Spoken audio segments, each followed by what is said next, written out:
Thank you for joining us to the Jumpstart Your Summer Writing program. I want to welcome our panelists and all the people online right now. There's still people joining. Thank you so much for making time. I'm Uli Baer. I'm the faculty director of the Center for the Humanities at NYU. I'm a faculty member in comparative literature, photography and imaging, German and English. So I teach in a couple of departments. I'm also a writer, and so I actually really benefit from listening to Susan, Theresa, and Pamela, the tips and tricks. And this is a different summer and a different spring, and usually we start this and count down the days to Labor Day. There are more than 100 days, so if you wrote a half a page every day this summer, you would have 50 publishable pages at the end of the summer. The two pieces of, there are several pieces of advice. We'll go around, we'll start with Theresa MacPhail. Can you just wave, Theresa? Thank you for being there. You have a very well-received column in the Chronicle of Higher Ed on writing. You've taught a lot of writing classes yourself, and you teach at the Stevens Institute, and you have a book under contract called Irritated History of Allergies. So congratulations to the contract. So you're under pressure. So you'll share with us some tips and tricks on how to get that done. The next panelist who will speak is Pamela Newkirk. Hi, Pamela. Thank you so much for being here. Pamela is a professor in the Department of Journalism, the Carter Institute of Journalism at NYU. She's an academic, a writer, and was also and is a journalist for a long time. The book behind her that you see in her screen is Spectacle. It's the story of Otabenga, who was a man imprisoned in the Bronx Zoo of African descent in the 1920s, and Pamela did all the research to uncover the story of someone who's exhibited as a live human being. Her more recent book is Diversity, Inc., which is an analysis of the billion-dollar industry that is supposed to achieve equity, diversity, and inclusion. And Pamela has done a very close and careful look at this industry and whether it actually delivers any of the results we hope for. So that is a book that has made a lot of impact in a lot of different industries. And you look at different industries, including higher education and corporate America, of how diversity works. And Susan Ferber, senior editor at Oxford University Press, history editor, but also senior editor, correct, right?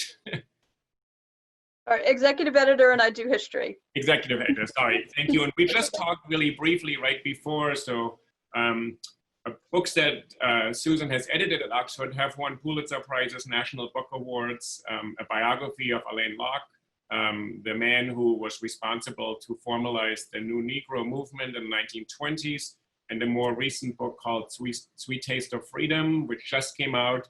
So you have shepherded books, and I think the Alain Locke biography took quite a long time to finish. So you'll talk a bit about the process of approaching an editor all the way to getting a published book with Oxford University Press. So if we could just jump right in, we go in the order of Theresa, then Pamela, and then Susan. Different types of advice, you all coming from different places. The goal of this is really for everybody in this room, and I want to thank everybody for being here, to focus your attention for this hour on the goals that are achievable and to get your mind into the set that even in this very difficult time, are there ways to find space, the metaphorical or literal Virginia Woolf's room of one's own to get something done. So Theresa, do you want to start us off, and then I'll just do my kind of moderating activity. Sure, and I'll try to keep it to the 5 minutes. And apologies, some jackhammering just began right outside my building, so hopefully you'll be able to hear me clearly. Okay, so I'm just going to give you some quick and dirty tips. I do have a column at the Chronicle of Higher Education, so if you have any specific questions or you want more of my advice, I'm easily Googleable, and there's plenty of columns about all kinds of different writing problems so if you have any questions I don't cover, I'm sure I've covered it in a past column. So the first thing I want to say is we have a whole summer, and you should make a commitment to your writing. So by which I mean set aside a regular time, get out your calendar and find uninterrupted blocks of time, and schedule the writing and then make it sacred, so that when that time comes, you know that you're going to sit down and you're going to write, and it should be non-negotiable time. So you really make a commitment to yourself and to the practice. You should set up weekly and daily goals. So start with what do you think is reasonable for you to have done by the end of the week, and then think about how you can split that up into your days. And be specific. One of the worst things you can do is say, this week I'm going to work on chapter 1. That is a broad goal. Or this week I'm going to work on my dissertation. What? No, that's going to let your brain do all kinds of things. So be as specific as possible when you're setting out your goals, and say things like, today I'm going to work on the lit review section of chapter 1. And even maybe get more specific than that. I'm going to try to work on this specific part of the lit review that I'm having trouble with. It helps if you set up these writing goals with an accountability partner, maybe a writing group. You may or may not share your writing in these groups. It's important to kind of just be accountable to not only yourself, but to someone else. So especially right now, since a lot of us are working in unusual, unprecedented situations, so you might find it harder to motivate then, or you might find it harder to focus. So it might be good to find another 2 or 3 people that are also trying to meet goals, and just share with them at the start of the day in a chat or in an email thread saying, here's my goal for today, and let's check in at the end of the day to see where we got. And it'll be helpful and also help you stay on track. When you're writing, if possible, don't try to do a lot at once until you get into a rhythm. Especially, like, don't try to work for 8 hours straight. Some of us do, but think of professional writers who work all day long as like Olympic athletes. And a lot of you are probably just starting to train, and you'll burn out if you try to write for 8-hour chunks or 5-hour chunks. Some of you might try the Pomodoro method, which is the 25-minute chunks of writing with breaks in between. That works well for some people. Some of you might need an extended time period, like maybe a 2-hour block, a 1-hour block, but make sure that you're setting yourself some breaks in that time too. And don't try to really push it. I would say 4 hours a day maximum of actual writing, and that doesn't mean you can work for other time periods, but maybe the writing, try to keep it contained. If possible, leave yourself a breadcrumb for the next day. So when you set up your writing tasks for the day, try to end at a time when you feel like you've accomplished a lot, you've done a lot of the work, you've done a lot of the time period, but you know where you're going to go the next day. It'll make it easier for you to get into that motivation and just ramp up and start, instead of needing to do that every day where you're starting from a blank cursor or a blank page. If possible, leave yourself somewhere to go. Also, these are the most important ones. I've left them for last. Be clear about the different tasks involved in writing, and make sure you're setting aside time for each of them. So, and try not to do 2 at once. I see a lot of people, especially when they're writing, they're beginner writers, they say that they're going to write, but they end up, that slides into editing. And you know you're doing this, you'll recognize this, because this is the moment where you spend an hour rewriting the same paragraph, when that's not what you intended to do that day. Say you wanted to get fresh text out and you've just gone back over the same sentence 15, 16 times. It's because you're blurring the lines. So try to set up times when you're writing fresh text, times when you're revising and revisiting text you've already written, and then the blissful stage when you're editing and copywriting. Those are 3 very distinct things. And it's not that you can't do all of them at the same time, but try to leave yourself some time to actually write, which means you don't stop. You don't stop to look up a word, or you don't stop to look up a citation. Just put a note that you need to come back to it, and try to keep that flow of fresh writing going. And then you can revise later in the day when your writing chunk is done.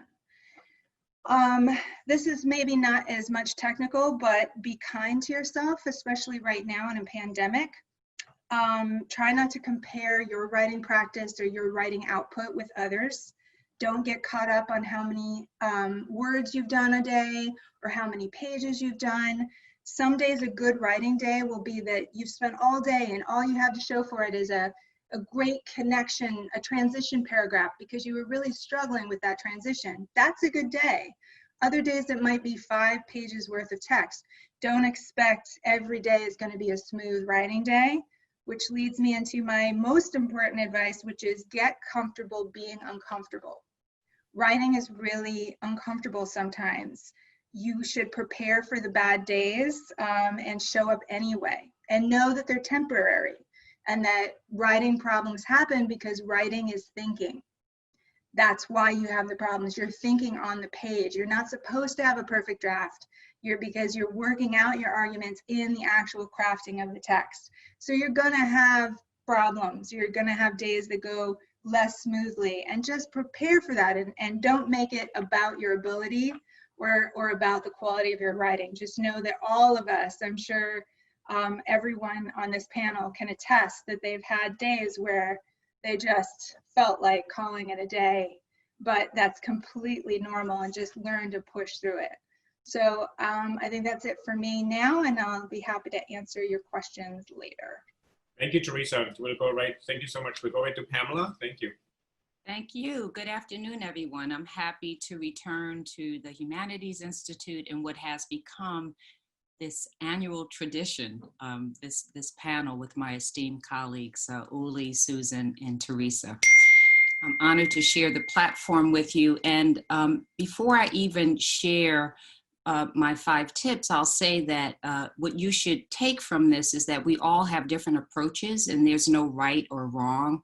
We can only speak to what has proven successful for us. You may have a totally different way of going about your work. What I'm about to share is based on the 5 books I've done, a doctoral dissertation, and dozens of articles over some 25 summers while I've been on the NYU faculty. And so my strategies are both they grow out of the 10 years I've also spent in daily journalism before even joining a faculty. And so as a journalist, we're trained to think the sky will fall if we don't meet a deadline. So I brought that same sensibility to the writing I've done while on the faculty at NYU, when my first real deadline was the tenure clock. Like many of you, I needed to balance my teaching, service, and writing demands with those of family life. So summer writing time was essential, and it still is. So I'm going to share my top 5 tips, and there's some overlap with what Theresa said, and a little differences in some spots. I agree with her that you should carve out a realistic writing schedule and that you should treat it like a job. A lot of people treat writing as like some hobby or a side, or they don't take it as seriously as one might. And so when I'm on a deadline, whether it's for a book or an article, I generally set a schedule during the week, and it's usually somewhere between the hours of 9 and 5. And I do that so that I can enjoy evenings and weekends without any guilt. And for you, it may be, 4 hours, 2 hours, 8 hours, whatever it is, just stick to it. Then the second thing is I would normally, in normal times, find a place to work where I can't be disturbed. Ideally, that would be a writing residency in some bucolic setting. But right now, you're probably sheltering in place with family. And so you'll need to find a place in your house or apartment or in a park or backyard where you can shut out the world for the time that you're setting to write. Turn off your phone and let everyone around you know these are your work hours, and you cannot be disturbed during that time. Before the pandemic, I would typically work outside of the home, but because of this situation, I have learned to overcome my kind of obsession with untidiness. I can't, it's hard for me to write unless everything around me is kind of pristine, which is why I usually go somewhere else. But these days I'm finding ways to work around that. But just try to like free yourself of distractions during the time that you're writing. Number 3, for a book, I treat each section separately. So I never look at it as a book or as a dissertation because that becomes really overwhelming. And so each time I sit down to write, I have a clear mission and a clear deadline, whether it's like a character I'm writing about or, you know, some little piece of the book. That's what I'm going to sit down and tackle that day. And but I've seen other people, Theresa was saying not to set word count deadlines, but when I did a MacDowell residency, there were writers there who each day set a word count deadline, which I've never done, but it is an interesting strategy and it worked. One of the writers won a Pulitzer since that residency, so it definitely worked for him. And number 4, I would just say as a journalist, again, writer's block is a myth. We don't believe in it.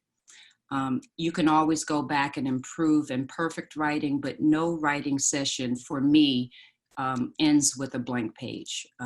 I get something down.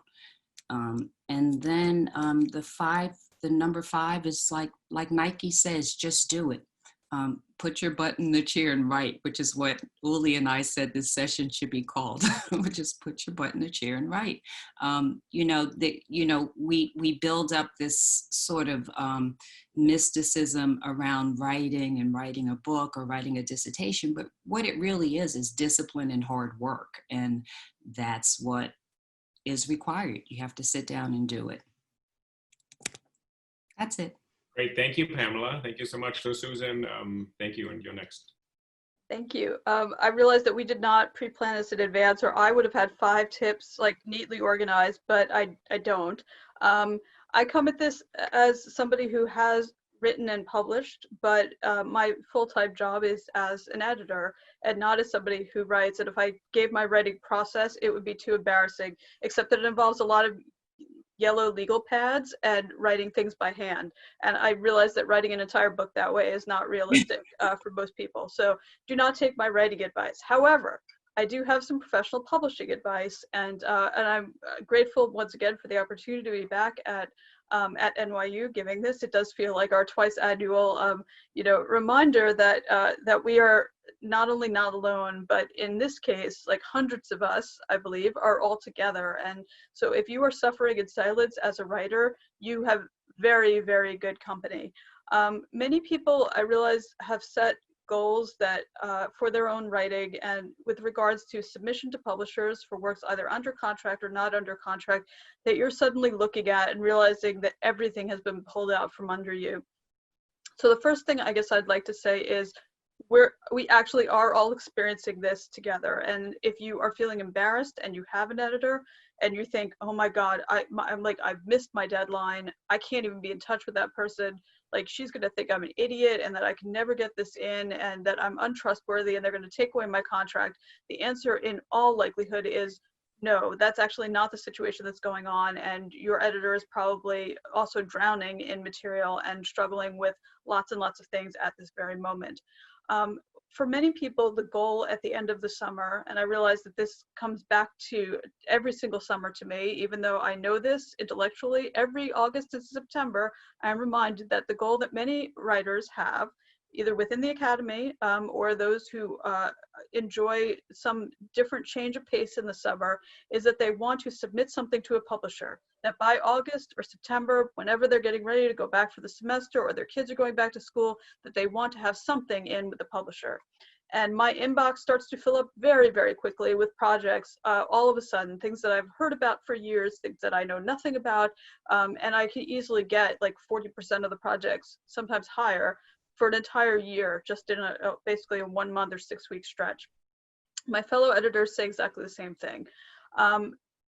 this year is different. I think a lot of people had very, very stressful springs and found everything suspended and went into crisis mode and are finally, if they are in the academy, experiencing this moment of, I made it. It's almost done. I'm there. The grades are in.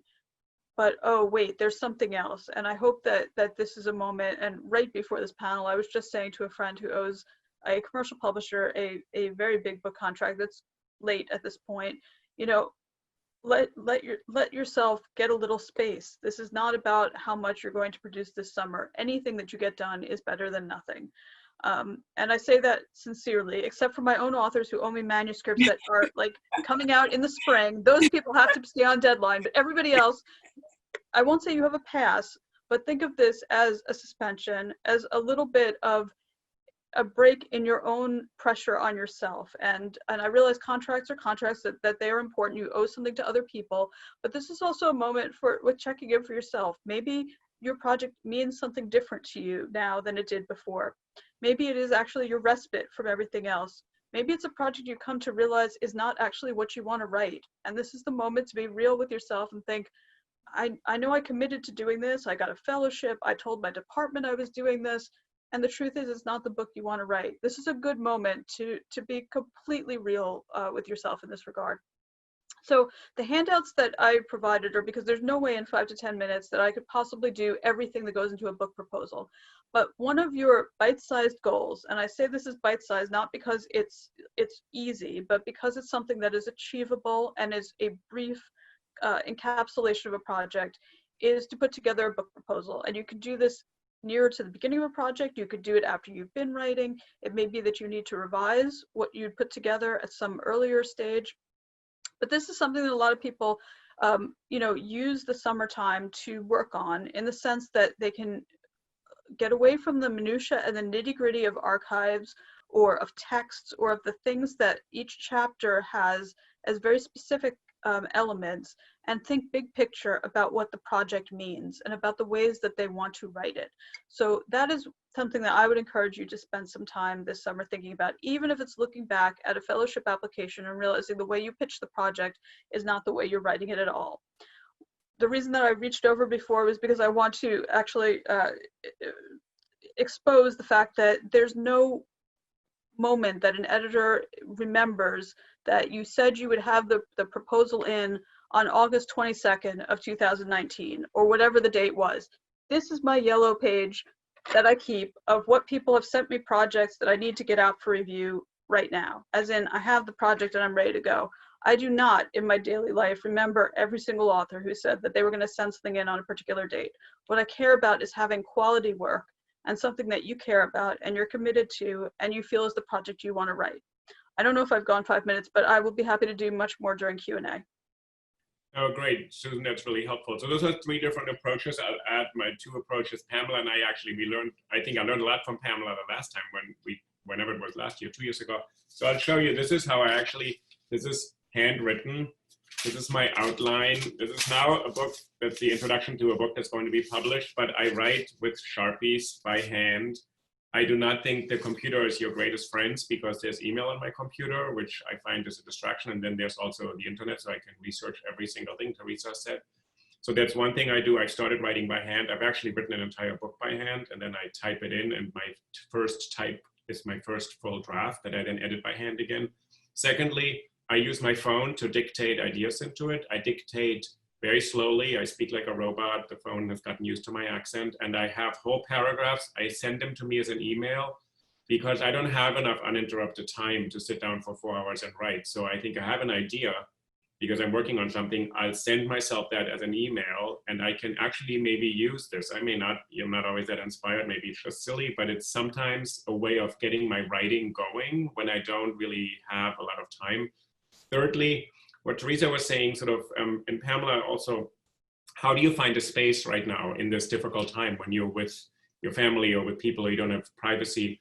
You should treat writing, if you can, if that's an option, treat it like a class that you can't unschedule. You would never miss a class. You're on time. You're showing up for this. So if you have to just put the computer this way and pretend you're on a Zoom meeting and you're writing for 1 hour and your family leaves you alone, that may be the way to do it. But the hard thing is to not treat writing as the one thing that can be let go of, because you have to do all these other things, clean, cook, do all these other things, check emails, respond to emails. Try to say, okay, this is, even if, and I learned over the last couple of years that I have learned and I taught myself to write in 45-minute bursts or 1 hour, but I really spent that 45 minutes doing nothing else. And I think, oh my God, I got 45 minutes done today. That is a lot. So the little shorter times may be more feasible for some people. And maybe people want to come back in, like the panelists, and then we have some questions and answers already, and I'll try to summarize them. But I think people may want to add something, especially in this time when I think it's harder. And Susan said people are reassessing also their projects, because there's a lot of things that are making us think, is what I'm doing really important or not? And maybe people want to join into that conversation. And lastly, Susan, your handouts were mailed to all the registered participants by email, so they all have what you shared with us. So any of you, Pamela, Theresa, Susan, you want to add something? And no, we could take questions. so let me just say, so there's a couple of questions of how do you move from one project to another one, or if you're stuck, how do you move through being stuck? Do you actually abandon the one project, or do you actually force your way through it? Sort of, this is a question, do any of you write on two things at once at the same time? Do you have one project going, another project going, or do you just feel I'm going to commit and I'm going to just lock myself into this project? I mean, I typically work on one thing at a time. I mean, there are times I've done an article while I'm in the midst of a book. And I think you can, if one of the projects is going better than the other, go with it. I mean, like if you have a flow going with that one project, I would probably just ride it for all it's worth, and then get back to the other one when that burst of creativity dries up. Yeah, I actually have a column on this specific thing at the Chronicle of Higher Ed. I often work on several different types of writing at the same time, because at least I'm working on something. Like often I'll use them as procrastination for the other one, but then I'm still working. So it's kind of like a trick to constantly be doing something, to constantly be getting writing done. If you're really stuck on a particular project, there could be different reasons why. You might try a few different things. You might try entirely putting that, whatever you have written, just put it aside and take out a blank piece of paper, maybe handwritten, and write about why you wanted to write this piece in the first place. What about it interested you? What arguments were you making? And you might refine, like there might be something, and a lot of the times when we get stuck, we're stuck partially because we keep opening the same Word document and rereading through this, possibly what you think is a mess, and the thing that you've created blocks your ability to see it a different way. So don't keep looking at it in the form that you have written it in, and allow yourself to reimagine it. That can be hard to do. So maybe work on something else, and then 3 weeks later come back to that project and reformulate it without looking at it again. I would try that. Susan, there are two questions for you about multiple submissions to publishers. What do you think about that? I guess the same manuscript to different presses, plus if you don't get a reply, how to interpret or cope with that? Sure. So there are a couple of different things that multiple submission can mean. You just said manuscript, but I think the first step for many people is, can they send the proposal, the preview of their project? I do not recommend sending as your first entree to any publisher the entire manuscript. It is not what they're expecting. It is way more than they can engage with, and there's a reason why we really like proposals. First of all, it gives us your calling card, your very best version of your project in a succinct fashion. We can decide if it's a fit for our list or not, and it allows you to move on one way or the other. You need to have a cover letter with these proposals, and in the cover letter you should say if this is a solo or a multiple submission of the proposal. Now, this can be done in a few ways that I think can serve you very well. The first would be something along the lines of, you know, for years I have been reading books from your press. I in particular admire of X, Y, and Z. I think my book would be a great match for your press, and I'm sending it to you solo, and I will wait to hear back from you before contacting any other publisher. That's a very flattering thing as an editor to read, and it also gives us a lot of information. You know the list. You know other books on the list. This editor may have even published those books on the list. At this very moment, I have to admit that I didn't edit The Sweet Taste of Liberty. Even though I got credit for it just now, it's my colleague's book. In any event, second way of closing a letter is something along the lines of, as this is my first book project, I'm trying to gauge the opinions of a couple of select presses and to get a sense of whether they might be interested. You can also say, I'm particularly interested in your press because of X, Y, or Z book, but you need to be upfront about this. Now, this gives an editor a chance to reply. One of the ways that they might reply is, you're submitting this to X series, and we will only consider it if it's a solo submission to us, in which case you have to decide, is this the top press that I want to send it to? And I want to write to those other editors and say, I'm sorry, but I have to submit solo, and I have interest from another press.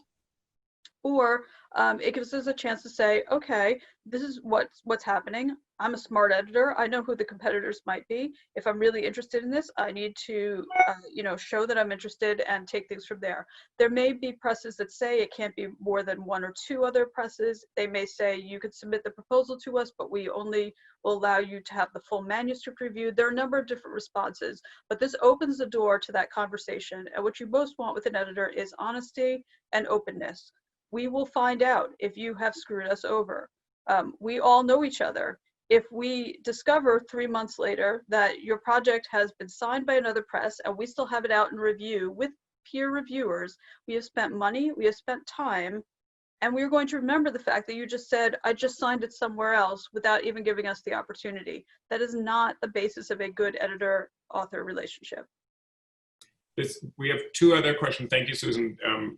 Pamela maybe, and then Theresa. So there's one about the difference between revising and editing, or editing and rewriting, this kind of whether you end up rewriting the same thing. And then Theresa, also whether prompts are useful. A lot of people do kind of writing exercises, get a prompt to get yourself started, especially if we have a couple people in the audience who are starting new projects or who are not full-time writers and trying to think, how do you actually get your idea into shape to start writing?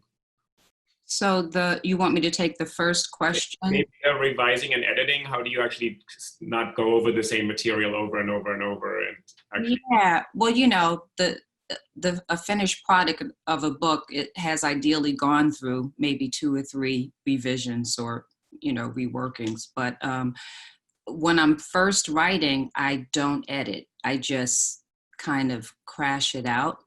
And then when I go back, that is when the editing starts. And I mean, if I have time, like the editing process never ends. The editing ends when the editor, Susan, grabs it from your tight hands, because you never feel that it's ready to go, or I never feel it's ready to go. So you want to get it down. You want to get like those ideas out, and then go back and then start the act of polishing it. So that's how I work. Thank you. Yeah, Theresa, do you want to continue with this editing? And then also whether prompts are useful for people, whether you think in your practice? Yeah, I agree with everything Pamela just said. I think it's difficult, especially if you happen to be a perfectionist, when you've written something, like when you're doing the initial writing. I think it's just important not to let yourself go back and reread immediately, because people get so bogged down in, did I mean specifically or did I mean particularly? Like you get into these weird rabbit holes of word choice and phrasing, and you want to avoid that, because that's the editing stage. Like that's the revising stage. Like just get it out, get it. Don't let yourself go down that road. So just try to not scroll back. The handwriting that you do, Uli, is great for that too, because you're not able to edit yourself as easily. It's not easy to futz and cut and paste the same paragraph 3 times. If you're handwriting, you just can't do it. And as for, so finding your project if you're starting, I think it's helpful to free write, especially the very beginning, and just ask yourself, what am I writing? And so what? You know, what you might have a topic and it's just for you. Just let yourself free write. What is it that you're writing and what is the idea? And then who's going to care about this? Why do you care about this? And just let yourself freestyle and you'll find the reason you're drawn to the project, and you'll find. Can you explain what you mean by free writing? What does that work? You're like, usually helps if it's handwritten. It's less helpful if it's typed, I find. You put at the top of the page, what am I writing about? And then you just go and you don't stop. Don't pick that pen up. You just, whatever pops into your mind. Well, my topic is this, but that makes me think of this, and it's messy and it's stream of thought, but you'll get somewhere with it. And ask yourself once you're done with that, you can look back and say, what is it? What are the kernels in this? And then ask yourself, so what? So what about, like, why am I interested in this particular poet from the Victorian era? And just, again, let yourself just, you know, free write for 15 minutes and then look back, and you'll have, like, what you're trying to do is unlock the editor in your brain and unlock that naysayer who's like, this is a lame project. I don't really know what the free writing will kind of write through that voice in your head, and you'll see if there's something there, and you can use that to develop an idea or to develop maybe a loose outline of what you would want to write. Thank you. We have a couple of questions. I'm going to try to summarize a bit. For Susan, in this COVID situation, can you say something about university presses? You probably don't know, like all of us, but are people generally accepting proposals, looking at them? Is work continuing? And if you're a first-time writer, would this be the moment, or are people just sort of catching their breath? So that's one question, what this current moment is in terms of approaching a press. And then another one for everybody, is it useful to outline a project? How do you work with outlines? Because they're kind of, you can start writing with a prompt, but do you sketch the whole thing and do you keep on revising that outline while you're working? So to comment on the current moment, what's going on in publishers, I can speak to this more from my own press than I can for presses writ large. But look, we are in this for the long haul. University presses have been around a long time. We are not current events presses. We are presses that want good, important scholarship. And we need to find that and cultivate it over time. I have been told, and I am continuing with it's business as usual right now. Of course, you know, there are many things in terms of the processes that do not feel like business as usual. There are lots of people who are trying to get on networks and systems that they can't access directly. But that being said, in terms of acquisition, I think it really is business as usual. I think many editors are thinking hard about, is this a must-have book? But that's really thinking we should be doing all the time. In terms of being a first-time author versus somebody with a platform, send it in. I mean, I'm getting projects regularly. I'm getting them into review. There are some of those that are by first-time authors who have very, very short track records in terms of publishing articles, maybe doing some conference presentations. There are other people who are on, you know, their 18th book. But there's not a decision in my mind about I'm going to not work on first books as a result of this. If anything, it's more important to me. I know that a lot of tenured timetables at universities have been shifted. There are a good number of universities that have decided to grant an extra year. So maybe a little bit of pressure has been taken off in terms of very, very tight timeframes. But it's important to have books at all different stages of careers, and we are absolutely considering them. If presses are saying that there are financial issues about lists being smaller, I think that's going to come over time. I don't think we know that yet. This is only a few months in. We're really, you know, we were thinking about the immediate. Printers weren't printing, warehouses were closed, we weren't selling books, Amazon wasn't buying any books from publishers. We are out of some of those immediate concerns, but you know, many of our medium-term concerns are bookstores going to reopen?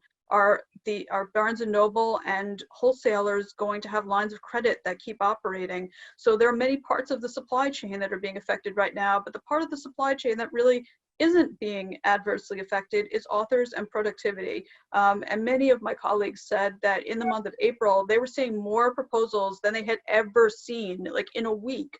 And part of that was that there were conferences that were being scheduled and then suddenly canceled. And so a lot of authors had things that were ready to go and they really wanted to discuss.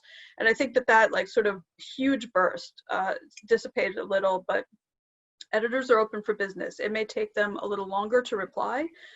There's no harm if you haven't heard something in a month, let's say, of just dropping a note and saying, just wondering, wanted to make sure I got it, what the time frame might be.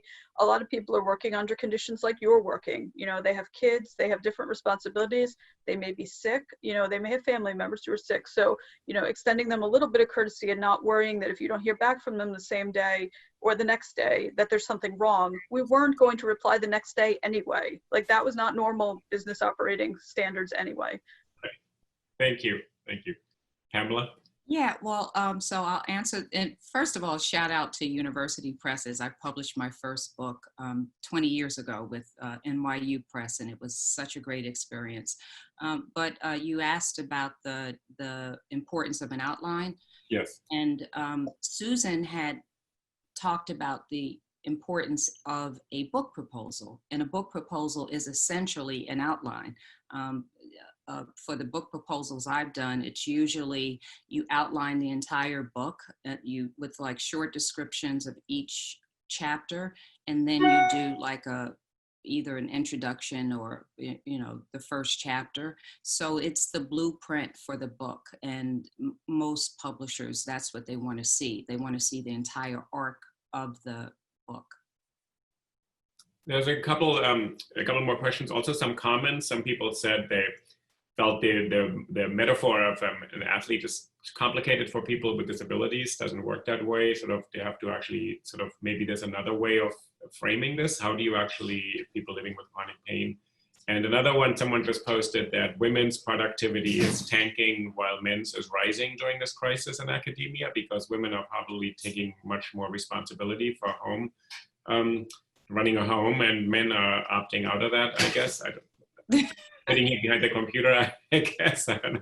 Tell me about it. I wrote my first book in the middle of the night with 2 kids on the tenure clock. I mean, that's just the reality of our lives oftentimes. But what's new? I think for me, one thing I think I would say, I think it's very hard to write for yourself, by yourself, for long stretches of time. I think this whole experience of being online, I actually do this handwriting because I spend so much time on the computer and emailing, and I wanted to differentiate between my emailing and my writing, because I spend hours every day just typing emails. Mm-hmm. And I also have writing partners who, not many, I don't have a big group, but I have some people who actually are friends and there's trust, and I can send them something and they send me feedback. That lets me let go of certain things. And then they also are the ones who will tell me, this is really nice, except those 4 pages, you have to let go. You have to cut 4 pages that I worked on for a long time. And they say, this is not right.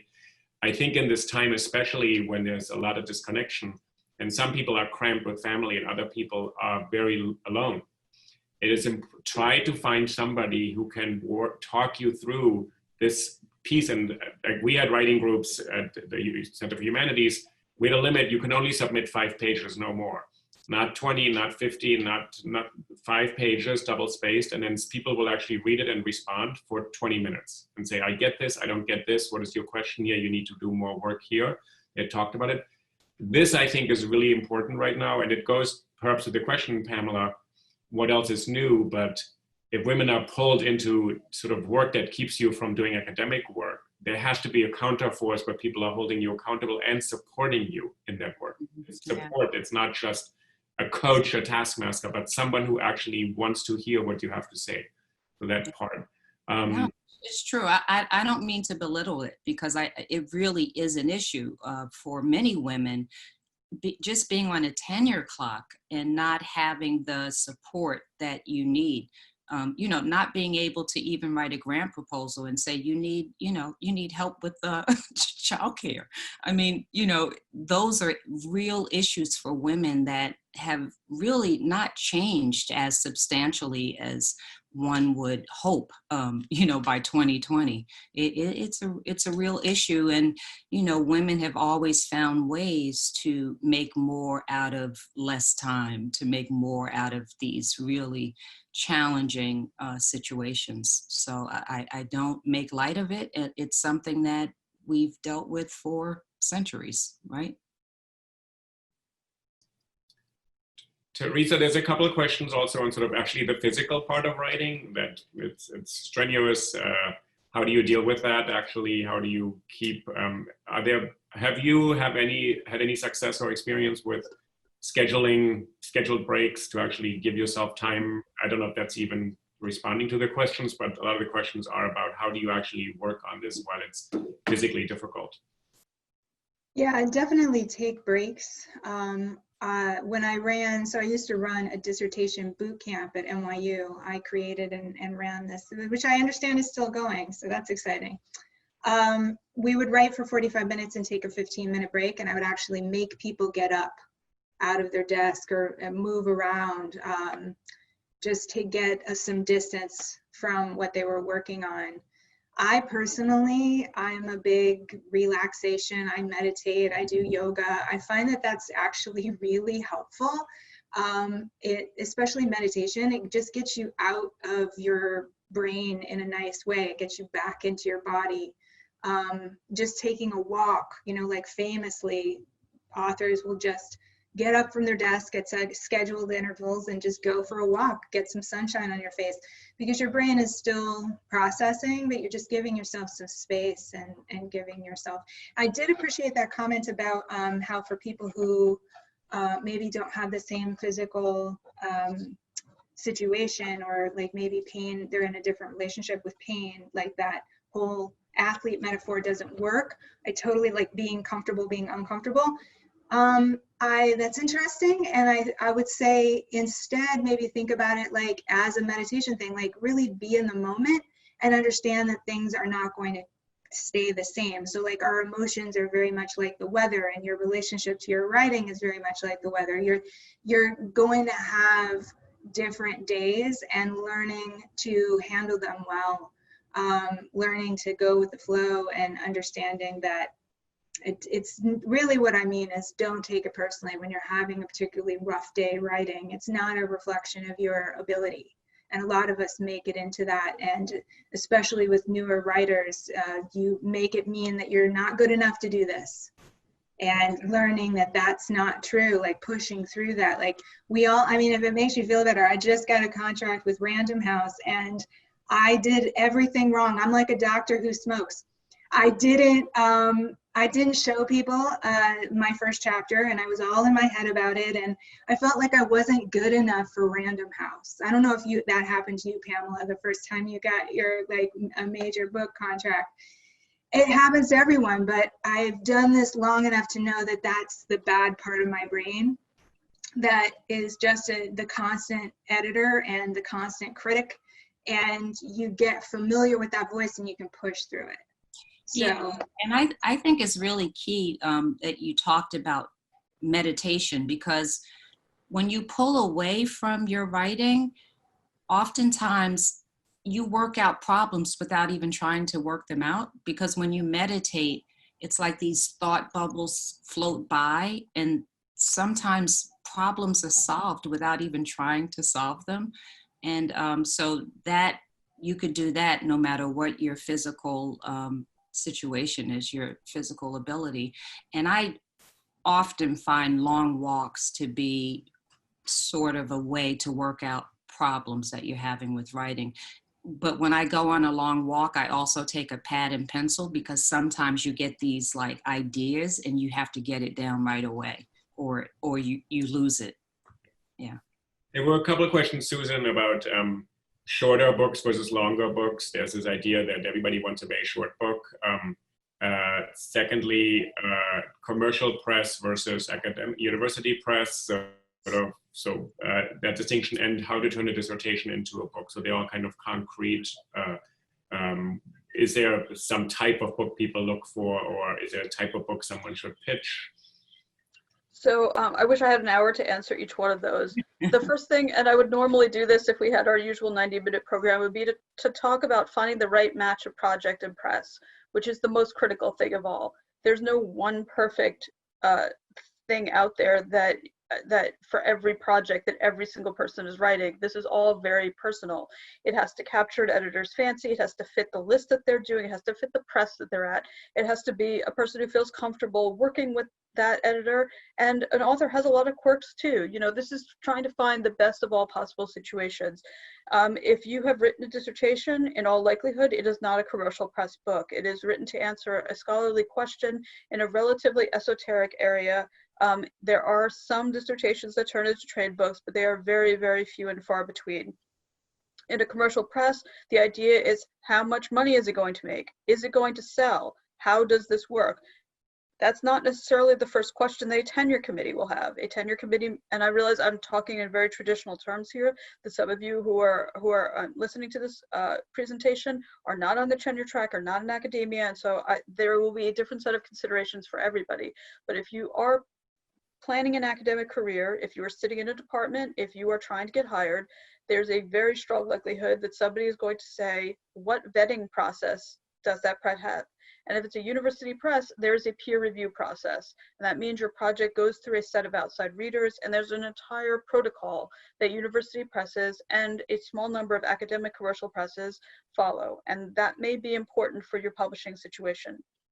If you're somebody who is not in an academic job, has no intention of getting an academic job, and is writing for a very different audience, say there may be people who are listening right now who are writing fiction, who are thinking about poetry, there will be a different set of considerations for you. So I think figuring out the right match, and this can be finding a small group, you know, a top 3 or 5 presses that you think might be good matches because those presses have published something similar to what you've written. Not exactly the same, but something that it will fit in the same wheelhouse.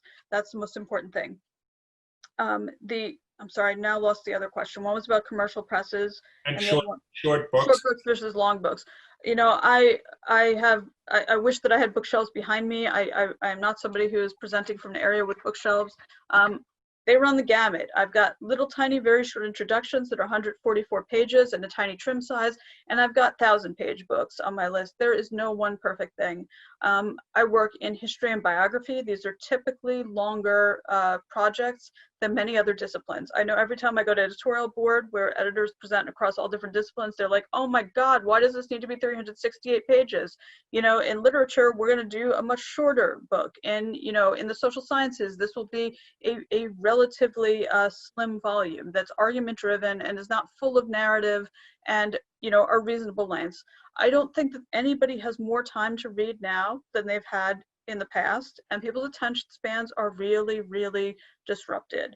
That being said, there's room for a lot of different types of books, and I think getting feedback on how long does your book need to be is something that you need to be able to take and hear without you know, being really thin-skinned about it, because it may be that an editor really likes the project but says it needs to be 20,000 words shorter. And that's not to say you're going to be out there on your own trying to get it to that length yourself entirely, but to hear what the market match is with your project is important. Yeah, thank you so much. I think since we don't have the full 90 minutes, I think if people could maybe say something about concretely, not all the material, the research material is available, a lot of it is, but archives are closed, people can't get to certain things, libraries are closed. How do you work around that? Because you may not be able to get that chapter, paragraph, article, footnote done right now. And secondly, concretely, how people have asked, how do you get into the writing mode when there's a lot of distractions and it's just very difficult right now? What actually do you do to get yourself? So let's say after this, and I really want to appreciate you taking the time, and the participants, we have 140 people who are taking writing seriously, which is great. So, and what do they do for the next time when they have 1 hour committed and they're not doing this, but they're actually sitting down, this is their time to do. What do you think is their advice to actually get started, get something on the page or screen? So maybe we can go around if it's okay, maybe Pamela, if you want to go first, and Theresa then. Yeah, I mean, I think it goes back to what we started out by saying, like once you set that goal, that intention, and you have the time set, there's nothing but you to get yourself in the seat to do it. I don't know what that takes. Like I start every morning doing a yoga class, and then after yoga, maybe when I write, or it may be after I have a cup of coffee, it may be, but whatever. I mean, everyone is going to have a different routine.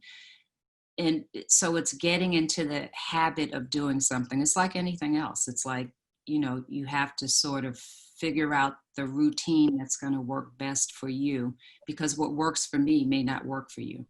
And Pamela, one follow-up question. Do you put this goal ahead of you? So when you develop your routine, which people say, okay, my goal is this, you see that book behind you, Diversity Inc. or the Spectrum, do you see that book in your mind as the long-term goal when you start getting up in the morning and doing? No, that would be way too intimidating if I saw the whole book. But I do have a mission each day that I set myself up to write.